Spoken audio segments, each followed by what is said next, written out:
Salut à tous, c'est Revan et aujourd'hui on se retrouve pour le débrief du match France-Irlande qui vient de se dérouler. Une victoire du 15 de France, la première depuis je sais pas combien d'années en terre irlandaise et franchement ça fait super plaisir. La France est la seule équipe invaincue encore dans ce tournoi après cette deuxième journée, donc vraiment d'un point de vue purement comptable c'est super pour le 15 de France. Allez, on va revenir maintenant sur un peu le déroulement du match. Alors on a eu 30 très grosses minutes du 15 irlandais qui est vraiment eu la possession, qui nous a dominé et qui avait le ballon dans notre camp et qui enchaînait leurs petits tas, les chandelles, tout ça, et on était vraiment un peu sous pression côté français, mais la défense vraiment a été, je trouve, exceptionnelle. On n'a pas rompu, on a pris certes beaucoup de pénalités, on a pris un carton jaune aussi avec Bernard Leroux. Mais bon, heureusement pour nous, les Irlandais étaient vraiment beaucoup trop prévisibles. J'en reparlerai plus tard, mais le jeu irlandais là m'a vraiment déçu. Et au final, les Français, après avoir été dominés, n'étaient menés que de 3 points. Et à la première possession, on a vu une action absolument magnifique du 15 de France. Vraiment, ma première réaction, ça a été c'est digne des All Blacks à leur top niveau, des actions comme ça. À chaque fois, les passes après contact, elles sont toujours dans le bon timing. On trouve du décalage. Derrière, c'est Charles Olivon qui est là en capitaine pour finir l'action. Vraiment, c'est un mouvement magnifique du 15 de France. Et c'est là qu'on ressent vraiment tout le potentiel offensif de l'équipe de Fabien Galtier. C'est assez impressionnant et franchement, on est les meilleurs au monde quasiment dans ce domaine-là. Ça fait vraiment plaisir de voir ça et on peut rentrer à la mi-temps avec un avantage assez confortable vu ce qui s'est passé dans cette première période de 10-3.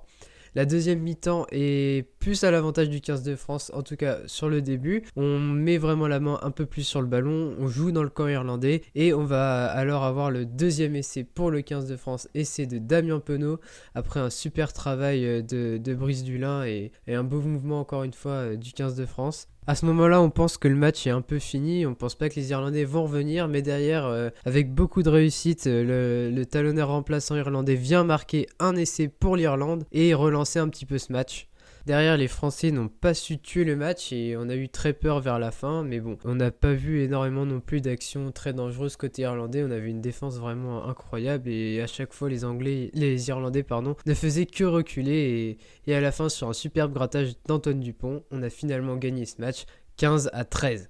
Allez, je vais maintenant passer à mes tops et à mes flops de la rencontre. Du côté des flops, évidemment, je vais mettre la touche côté français qui a vraiment pas du tout été au niveau de celle qu'on avait vue il y a quelques mois au Stade de France face à l'équipe d'Irlande. Et là, c'était pas forcément que les lancers étaient ratés ou quoi, c'était surtout que les Irlandais avaient parfaitement lu nos combinaisons en touche et vraiment, on a perdu beaucoup de ballons, notamment en première mi-temps. Et là, ça va falloir faire attention côté français. On est observé maintenant, faut le savoir. Et la technique qu'on avait fait contre les Italiens, là les Irlandais ils l'avaient vu, donc attention à ça. Mais je pense que Ghezzal arrivera à corriger ça pour la suite du tournoi. Derrière aussi j'ai trouvé que les Irlandais, franchement, leur jeu, c'est pas possible, quoi. T'as des joueurs, quand même, côté irlandais, qui ont du talent, qui ont du potentiel.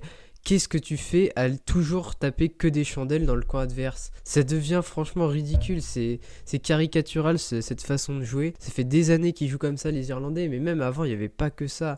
Là vraiment pendant toute la première période ils n'ont tenté que ça. Alors ok, ils ont certes de très bons atouts dans les airs, mais tu peux pas baser ton jeu uniquement sur des coups de pied et des chandelles. Quand ça va être contre des nations du Sud, encore une fois, ils vont se prendre des raclés et ils changent rien, les Irlandais. Et ce qui est vraiment dommage, c'est que t'as des joueurs, tu sens qu'ils peuvent jouer, ils ont les capacités pour.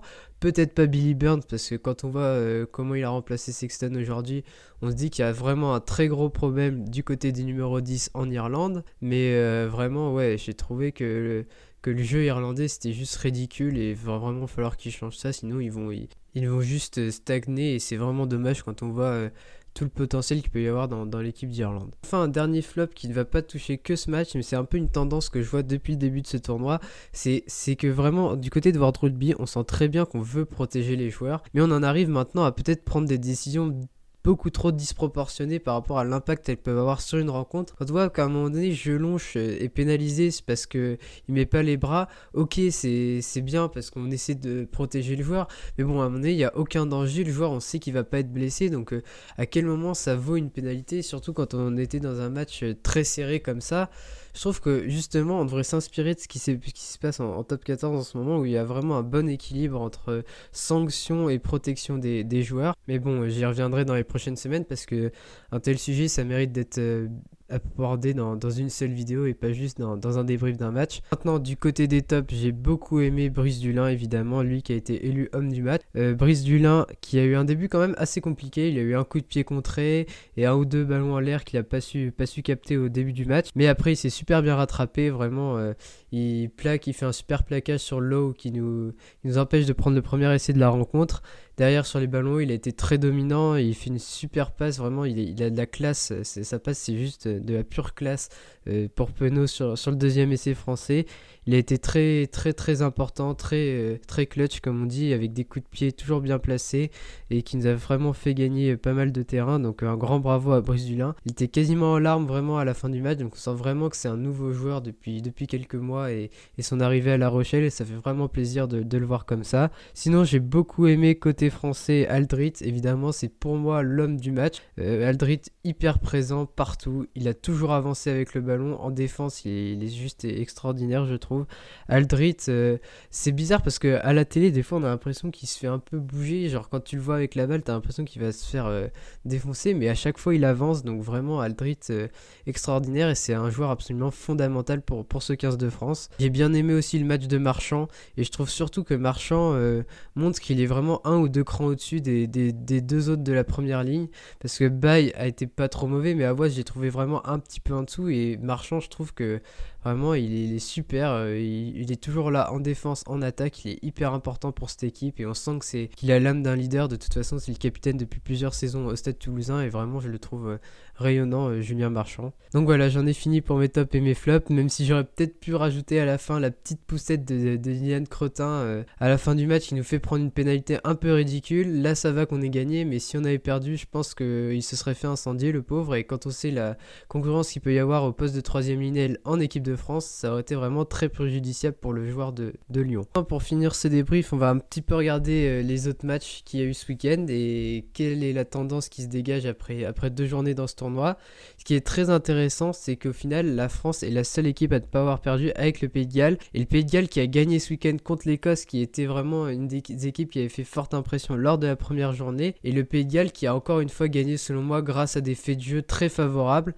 Encore une fois un carton qui les sauve clairement, le Pays de Galles, parce que je trouvais que l'Écosse était vraiment au-dessus dans le jeu. Et vraiment ce qui m'a fait kiffer aussi, c'est de voir Rhys Samit, l'essai qui marque, il est magnifique, vraiment. Rhys Samit, ça fait plusieurs mois que j'en parle sur la chaîne et que je voulais vraiment le voir dans ce tournoi, et ça m'a fait plaisir de le voir marquer. Sinon le jeu gallois est vraiment pas terrible, l'Écosse dominée selon moi, mais a eu des faits de jeu vraiment contre. Et ce qui est intéressant grâce à ça, c'est que pour le 15 de France, l'Écosse a elle aussi une défaite, et c'est le Pays de Galles qui est l'équipe qui m'a dans le jeu le moins impressionné de ces 2 premières journées, qui se retrouve elle aussi à être invaincue. Donc voilà, l'Irlande aussi, je pense que c'est foutu pour eux maintenant pour la victoire finale dans le tournoi. Andy Farrell, ça va peut-être pas sentir très bon dans les mois à venir pour lui. L'Angleterre a pas été terrible je trouve face à l'Italie pendant une 50aine de minutes, et encore une fois l'Italie, j'ai encore vu des très belles choses. Vraiment à la fin ils prennent certes un gros score, mais pendant 50 minutes ils ont vraiment fait un super match.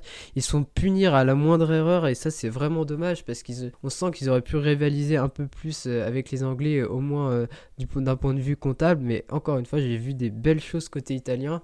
Cette année ça sera peut-être pas encore bon, mais allez, dans 1 ou 2 ans, s'ils continuent sur cette voie-là, j'espère qu'ils vont avoir de très beaux résultats, parce que encore une fois Garbisi, Varney, j'adore ces joueurs vraiment, ils puent le rugby et ils sont très jeunes, donc allez, l'Italie, un peu d'espoir par rapport aux dernières années, ça va faire du bien. Donc voilà, j'en ai fini pour cette vidéo. On se retrouve dans quelques jours pour le débrief de France-Écosse. Sur ce, je vous souhaite à tous une très bonne soirée. C'était Revan. Salut!